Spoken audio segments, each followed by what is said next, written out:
পঞ্চম পুরস্কার নেওয়ার জন্য আমন্ত্রণ জানাচ্ছি শায়লা সুমি আপাকে। উনি 75.75 পেয়েছেন। আসেন আসেন।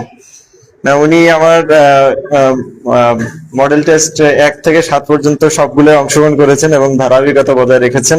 যদিও আজকে উনি পঞ্চম হয়েছেন, এর আগে প্রথম হয়েছেন দুইবার, দ্বিতীয় দ্বিতীয় আর পঞ্চম। যাই হোক, আমাদের দ্বিতীয় পুরস্কার কলম।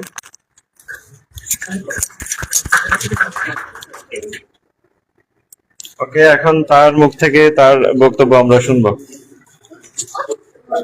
আসসালামু আলাইকুম। আমি শায়লা সুমি। আমার গ্রামের বাসা আলমখালীতে, কিন্তু আমি ছোটবেলা থেকে বড় হয়েছি মাগুরা শহরেই। কারণ আমি এসএসসি পাশ করছি মাগুরা সরকারি বালিকা বিদ্যালয় থেকে, ইন্টার পাশ করছি মাগুরা সরকারি মহিলা কলেজ থেকে, এবং honours masters MA BA complete করছি মাগুরা হোসেন শহীদ সোহরাওয়ার্দী গভর্নমেন্ট কলেজ। সেখান থেকে মাগুরা শহরে আমার বেড়ে ওঠা। এই শহরটা আমার খুব পরিচিত।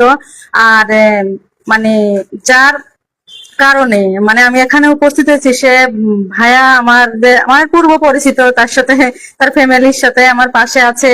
আমাদের যে বলি আন্টিও আমার খুব মানে নিজের মেয়ের মতো, সে আমাকে খুব ভালোবাসতো এবং এখনো বাসে, এবং তার বাসায় আমি নিজের মতো করে থাকছি।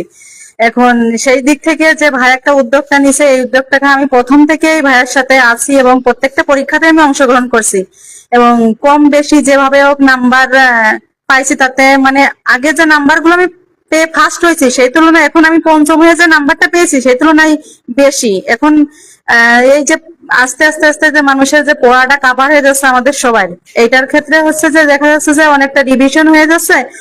আমি পরীক্ষায় আমার ওই স্থান পঞ্চম হোক, কিন্তু যে আমার নাম্বারটা বাড়তেছে। আর যেহেতু এখনো আমি সফলতায় পৌঁছাইতে পারি না, তাই সফলতার কোনো গল্প আমি বলতে পারবো না। আমি 18তম নিবন্ধন পরীক্ষায় আমি কলেজে মানে ভাইবা দিছিলাম, সেখান থেকে বাদ গেছি। তারপর 2-3টে পরীক্ষা আমি দিছিলাম, সেখান থেকে কিছু কিছু পরীক্ষায় হচ্ছে দেখা যাচ্ছে যে MCQ তে টিকছে, রিটেনে হয়নি এরকম। তো সেখান থেকে আমি বলবো একটা কথা, যে আমাদের হচ্ছে এখানে আমাদের স্টুডেন্ট যত বেশি হবে, কম্পিটিশন তত ভালো হবে।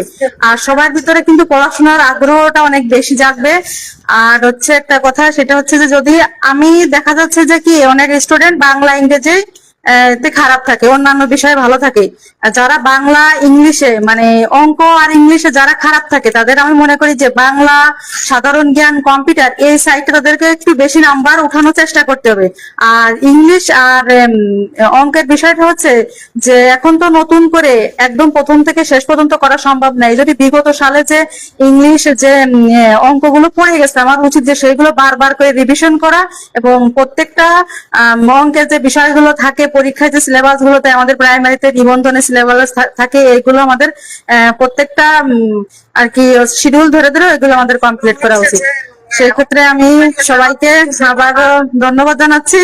আর ধন্যবাদ জানাচ্ছি বিথি আপুকে, যে সে বরাবরই খুব ভালো একটা নাম্বার পাচ্ছে। আমরা চাই যে আমাদের ভিতর থেকে খুব অল্প সময়ের ভিতরে আমরা কেউ না কেউ যেন কোথাও না কোথাও পৌঁছাইতে পারি, সফলতার মুখ দেখতে পারি। এটা তো আমাদের অনেক ভালো লাগবে, যে না আমাদের সাথে পড়তাম, একসাথে করতাম, এই আপু কি ভাইয়া একটা ভালো কিছু হয়েছে, কি আমি হয়েছি, এটাতে আমাদের। আর ভাইয়া যে কষ্ট করছে, আমি চাই যে আমরা সবাই এই যে ভালো একটা স্থানে পৌঁছে, ভাইয়ের সফলতাটা তার কষ্ট, এইটা যেন সে বলতে পারে যে হচ্ছে তার এখান থেকে আমরা কোনো ভালো একটা জায়গায় অবস্থান করছি।